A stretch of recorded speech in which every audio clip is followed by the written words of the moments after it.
నమస్తే. ఇన్నాళ్ళు నన్ను సపోర్ట్ చేస్తూ, ఎంకరేజ్ చేస్తూ మీ ప్రేమని నాకు అందిస్తున్న ప్రతి ఒక్కరికి కృతజ్ఞతలు.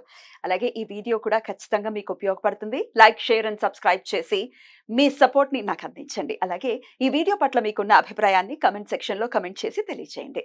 ఇప్పుడు వీడియోని చూద్దాం. జ్యోతిష్య శాస్త్రం ఒక అద్భుతం. వేదాంగమైన జ్యోతిష్య శాస్త్రం అనేటువంటిది మానవ జీవన గమనానికి ఒక వరం. జ్యోతిష్య శాస్త్రం నీ జీవితంలో వెలుగునింపే ఒక భాష.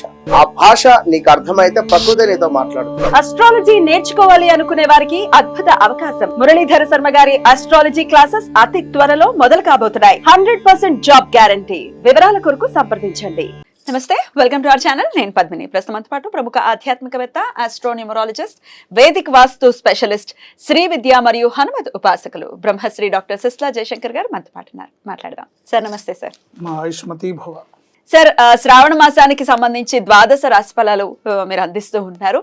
ఆల్రెడీ కన్యా రాశి వరకు గురించి కూడా మాట్లాడుకోవడం జరిగింది. ఇక తులారాశి నుంచి మీన రాశి వరకు ఎలా ఉండబోతోంది సార్ శ్రావణ మాసం? మీరు అందరికీ కూడా ఒక్కసారి మీ ద్వారా. తప్పకుండా అమ్మా. ఈ నెలలో ఆగస్టు నెలలో శ్రావణ మాసం అనే కన్నా మనం ఆగస్టు నెల 1వ తారీఖు నుంచి 31వ తారీఖు వరకు చెప్పుకుంటున్నాం. ఏదో తెలుగు మాసం అని తృప్తి.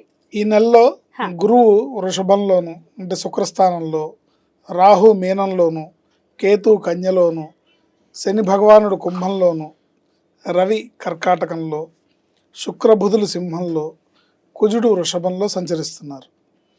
ఈ నెల రవి కర్కాటక రాశిలో 17వ తేదీ మధ్యాహ్నం 1:20 వరకు ఉండి తర్వాత తన స్వక్షేత్రమైన సింహరాశిలోకి ప్రవేశిస్తున్నాడు. కుజుడు వృషభ రాశి నుండి తృతీయ స్థానమైన మిథున రాశిలోకి ప్రవేశిస్తున్నాడు.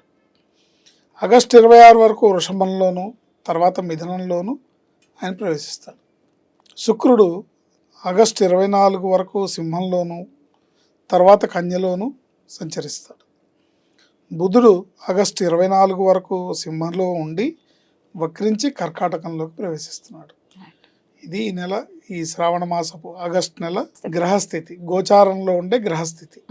ఇక మేజర్గా ఖచ్చితంగా మాస ఫలాలు ఖచ్చితంగా చూసుకుంటూ ఉండాలి. ఎందుకంటే కొన్ని గ్రహాలు 1 మంత్కి ఒకసారి అలా తిరిగిపోతూ ఉంటాయి. సూర్య, బుధ, కుజ, శుక్ర, వీటి ఇంపాక్ట్ కూడా చాలా ఉంటాయి కాబట్టి డెఫినెట్గా చూసుకోవాలి. ఇక డైలీ ఫలాలు కూడా చంద్రుని ఆధారితం చేసుకుని డైలీ కూడా చూసుకుంటూ ఉంటారు. ఇక పెద్ద గ్రహాలు ఎలాగో ఉండనున్నా సంవత్సరానికి సరిపడా చూసుకుంటాం. సో మరి శ్రావణ మాసం అంటేనే డెఫినెట్గా ఒక అద్భుతమైనటువంటి మాసం. అటు దేదీప్యమానంగా అమ్మవారికి సంబంధించినటువంటి క్రతువులు అనుకోవచ్చు, లేకపోతే శివుడికి కూడా అత్యంత ప్రీతికరమైనటువంటి మాసంగా కూడా ఈ మాసాన్ని చెప్తారు. ఎలాగో అందరూ ఈ రెమెడీలు ఆ రెమెడీలు అని కదా, ఇలాగా అమ్మవారి ఆరాధనలో ప్రత్యేకించి ఉంటారు కదండి. శ్రావణ లక్ష్మి, ఆ శ్రావణ మాసం అంటేనే ఒక పవిత్రత, ఒక పండగ వాతావరణం వెల్లివిరుస్తుంది. శ్రావణం అనే దాంట్లోనే ఆ వైబ్రేషన్ ఉంది. ఏదో తెలియని ఒక ఆనందం అయితే ఖచ్చితంగా మానసిక ఆనందం. శ్రావణ మాసం అనగానే ఒక మానసికమైన ఆనందం లభిస్తుంది మనకి. సో ఇక నుంచి అంటే ఇప్పటిదాకా మనం శూన్యమాసాలు అన్ని ముహూర్తాలు ఏమి లేకుండా స్తబ్దంగా నడిచింది. ఇక్కడి నుంచి ఇక అంతా హడావిడి మొదలైంది. అంటే ఆషాఢ మాసంలో బోనాలు మొదలైనవి. ఇక్కడ తెలంగాణలో బోనాలు, ఆంధ్రాలో అమ్మవారికి శాకంబరి ఉత్సవాలు ఇవన్నీ జరుగుతూ ఉంటాయి. బట్ ఏదేమైనప్పటికీ శ్రావణ మాసం అనేది ఒక ఉత్సాహభరితంగా, ఉల్లాసభరితంగా, పేరు చెప్తేనే ఒక మంచి వైబ్రేషన్తో ఉంటుంది. ఇక ముహూర్తాలు కూడా ఉంటాయి కాబట్టి ఇక పెళ్ళిళ్ళు అన్ని రకాల చక్కటి శుభకార్యాలకు కూడా చక్కటి సమయం కాబట్టి ఇక ద్వాదశ రాశి ఫలాలకు కూడా ఒకసారి తెలుసుకుంటే ఏ విషయాల్లో జాగ్రత్తలు తీసుకోవాలి అనేది ఇప్పుడు ఒకసారి తెలుసుకుందాం. ఏదేమైనప్పటికీ జన్మ జాతకాన్ని చూపించుకోవాలి.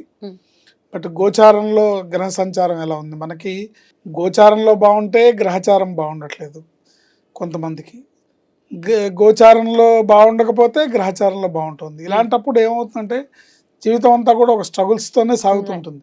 గోచారంలో బాగుండి గ్రహచారంలో కూడా బాగుంటే వాళ్ళకి మంచి ఫలితాలు వస్తాయి.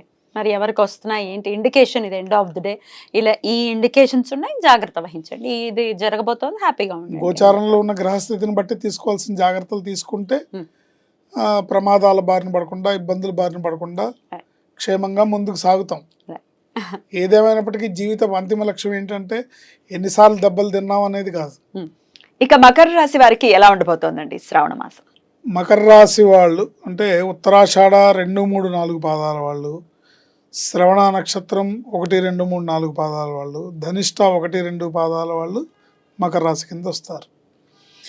వీళ్ళకి ఈ సంవత్సరం ఈ నెలలో ఆగస్టు నెలలో గ్రహస్థితి ఎలా ఉందంటే ద్వితీయంలో శని భగవానుడు, తృతీయంలో రాహు, పంచమంలో గురుకుజులు, సప్తమంలో రవి, అష్టమంలో శుక్రబుధులు, నవమంలో కేతు ఉన్నారు. వీరికి 2 గ్రహాలు మాత్రమే యోగిస్తున్నాయి. గురుకుజులు యోగిస్తున్నారు. అందువలన ఆర్థికంగా బాగున్నట్లు కనిపించినా అంత అనుకూలంగా ఉండదు, కనిపిస్తుంది. అంటే ఈ నెలలో 5వ తారీఖు ఈ డబ్బులు వస్తాయి, 10వ తారీఖు ఈ డబ్బులు వస్తాయి, 10 అనే లెక్కల్లో ఉంటాయి తప్ప మాసం వెళ్ళిపోతుంది తప్ప అనుకూలంగా ఉన్నట్టు కనిపిస్తుంది కానీ ఉండదు. ఆరోగ్యపరంగా తగు జాగ్రత్తలు తీసుకోవాలి. బద్ధకాన్ని వీడాలి. నిరంతరం నామమంత్రాన్ని, ఓం నమో హనుమతే నమః అనే నామమంత్రాన్ని నిరంతరం స్మరించడం ద్వారా మెరుగైన ఫలితాలు ఉంటాయి. రుణాల విషయంలో జాగ్రత్తలు అవసరం. Personal loans, credit cards, private loans అంటే ఈ వడ్డీలకు అప్పులు తీసుకుంటారు కదా, అవసరం వచ్చింది ఎంతైనా పర్లేదు వడ్డీ అంటాడు. నాకు అర్జెంటుగా రేపు 1,00,000 రూపాయలు కావాలి, ఎంతైనా పర్లేదంటే అవతల వాడు ఇంకా అడ్వాంటేజ్ తీసుకుంటాడు. అలాంటి ప్రైవేట్ లోన్స్, గోల్డ్ లోన్స్, పొరపాటున గోల్డ్ ఈ మంత్లో వీళ్ళు తాకట్టు పెట్టారంటే అది విడిపించుకోవడం కష్టం. ఓ చోట అప్పు చేశారంటే అప్పు తీరడం కష్టం. ఈ మంత్ ఆగి ఓర్చుకుంటే మంచిది. ఇత్యాది లోన్స్ విషయంలో చాలా జాగ్రత్త అవసరం. ప్రాణం మీదకి వస్తే కానీ అప్పు చేయకూడదు. చేస్తే ఇబ్బందులు తప్పవు, చేయకపోవడం మేలు.